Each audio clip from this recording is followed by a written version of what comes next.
This is a Rheem hot water tank, by the way, but most hot water tanks operate in a similar way. Now, just a warning, if you are not comfortable with gas, then just call a technician and they will come out and get it sorted for you. But if you are comfortable with gas, then I will show you how I troubleshoot this hot water tank of mine. Step one is to take your gas dial and turn this to your pilot light, turn this off. The next thing is to turn your pilot light to off. Goes all the way around like that, pointing to the off position. Then your third step is to turn off your main gas inflow. You will see that this handle points in the same direction as the pipe when it's open, and when you close it, it is perpendicular to the pipe. It's almost, if in your imagination you can just think it's just putting a block in there, it's just shutting off the flow of gas. The next thing you want to do is take off this cover over here. You just squeeze it and it comes right off. This is your main burner assembly. This is your main gas line. This is your pilot light thin gas line. This is your thermocouple device. This is your ignition wire. This is an 11mm wrench to crack open this line for the pilot light, and it's just, you just crack it open and you can do it by hand.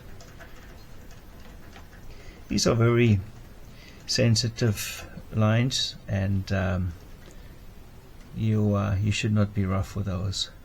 Now this is the thermocouple wire over here, and this is going to be a 10mm.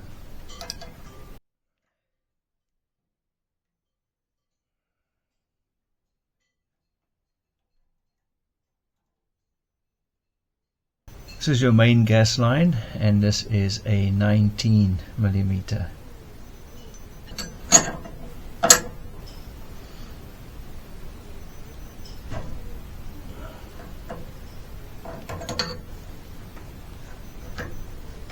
Once again, just crack it open and you can use your fingers.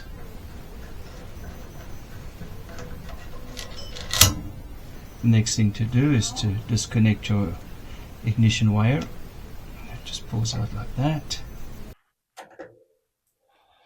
Now you just remove these screws and this loosens up the burner. Just pull out the whole burner assembly.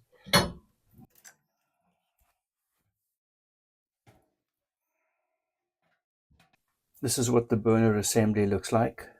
Now let me explain how the hot water tank works. Inside here is a big container filled with water. The water in the container inside is heated by a flame underneath. This burner goes underneath the container and supplies the flame to heat it up. The flame is provided by the burner that is fed with gas from your gas line. The burner has a pilot light. This pilot light keeps burning 24/7. It is fed by a very thin gas line. This is the one right here, that allows only a small amount of gas to flow through it. When the water temperature in your tank drops below a certain temperature, the valve is opened so the main gas line supplies more gas to the burner, which is then ignited by the pilot flame. The large flame then will heat the water in your tank and bring it up to temperature. Once the water in your tank reaches a set temperature, the valve in your main gas line will close and only the pilot light will keep burning. This keeps burning 24/7. And while this is on, it can always reignite the burner. So if the temperature drops beneath the set temperature because of the cold water coming into the tank, it's of course, that's when you use your hot water.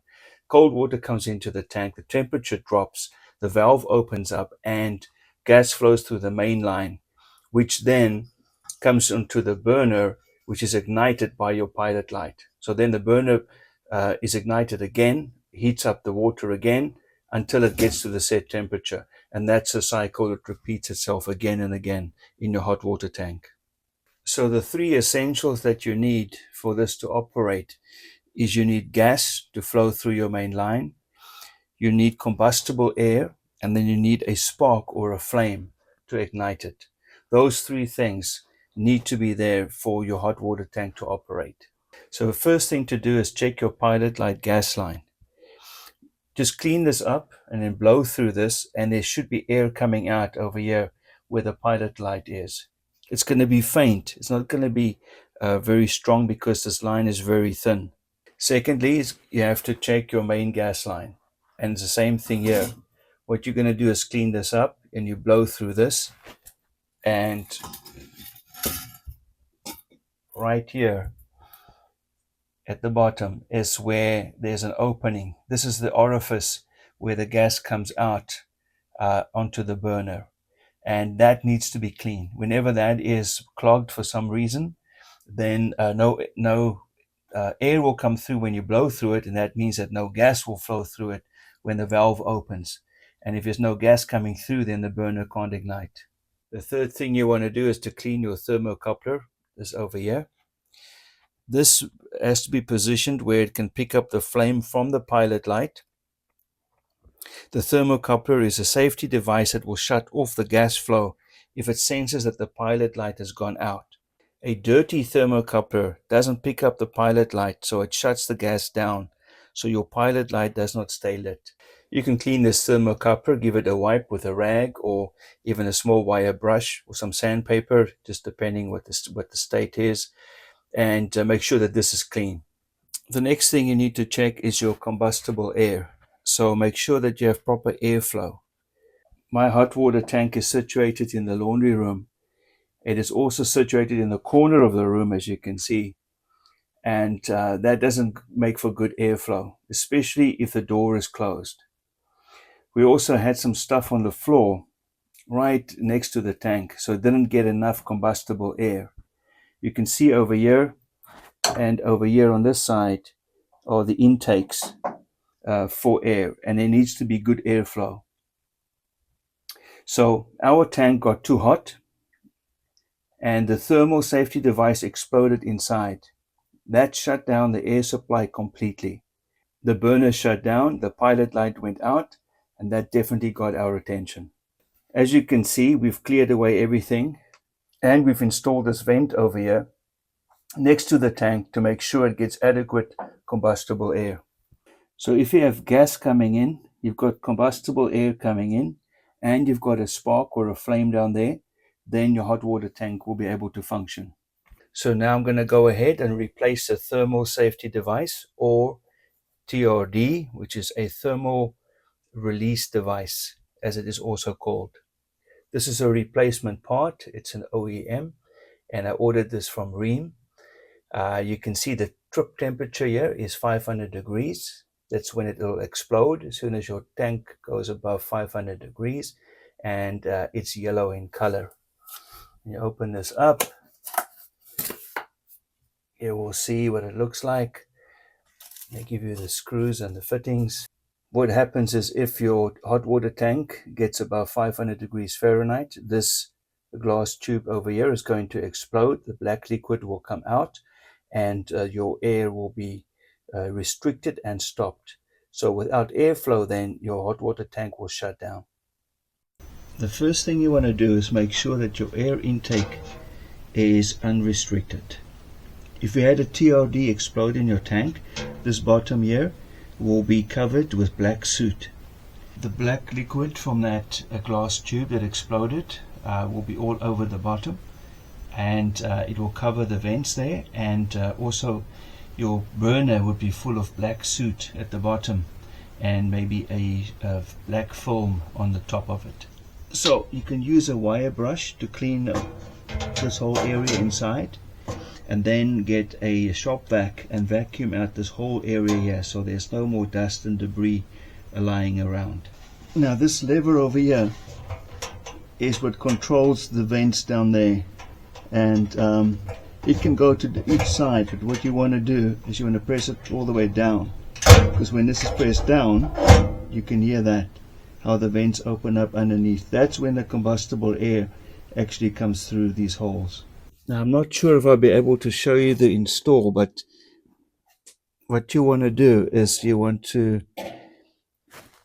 slide it in that opening right there underneath that metal tab while pressing down this lever from the top.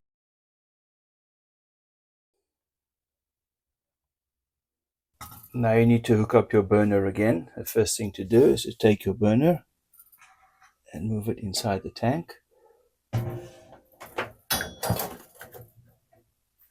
So the first thing now is to connect your main gas line. You can screw this almost all the way by hand, and then just make sure it's snug with your wrench. You don't want to over tighten this, you can damage it, so just make sure it is nice and snug.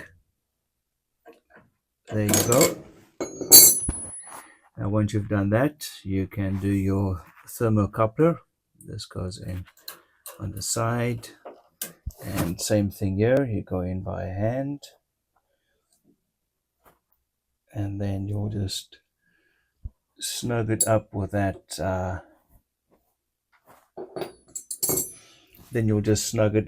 number 10 wrench over there.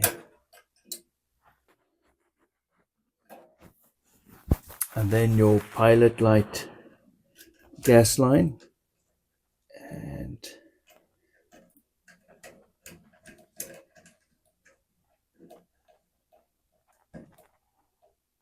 this is going to be that number 11.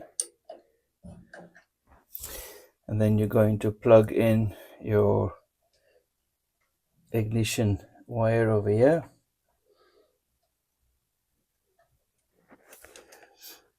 And then you'll just put your screws in to secure it in place. Now to make sure that your ignition is working properly, you can just press it over here. And you'll feel, if you hold it over here, you'll feel a small shock coming through your fingers as you depress that. It's very easy for this to arc to the metal of the tank. That's why I've got the duct tape over here, because it was arcing even right through this rubber cover over here and connecting to the metal underneath.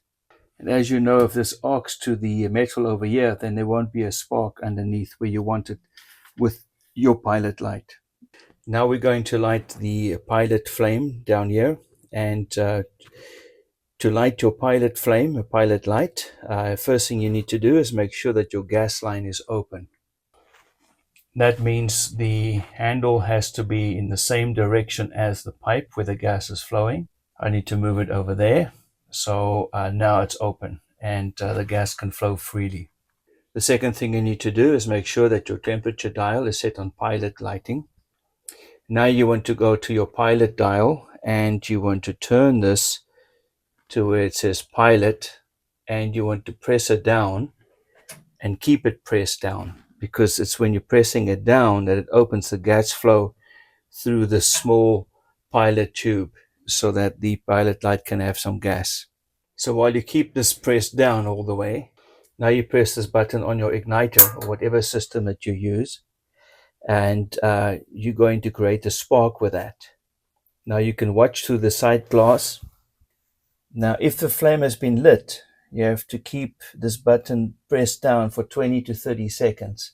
After 20 or 30 seconds, you can let it go, and you have to move it to the on position. If your pilot light stays burning for about a minute or so, you can start turning the temperature dial up for the main burner.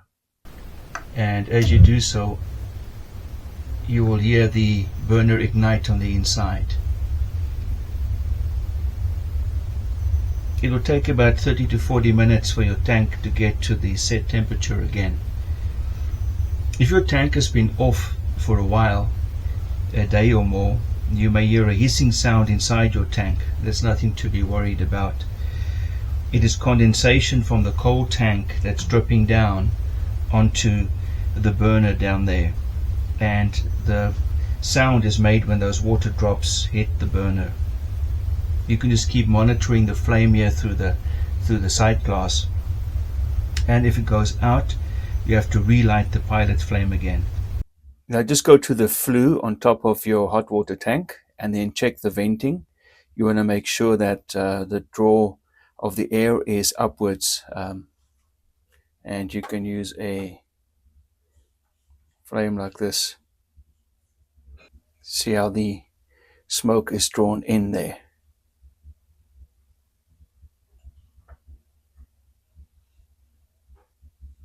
That means we've got good airflow. If the smoke was coming out, then your airflow is bad, but being drawn in like that, that's exactly what you want to see.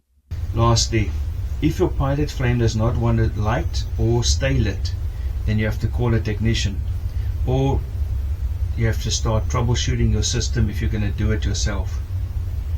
Thanks for watching. If you found the content helpful, then please like and subscribe.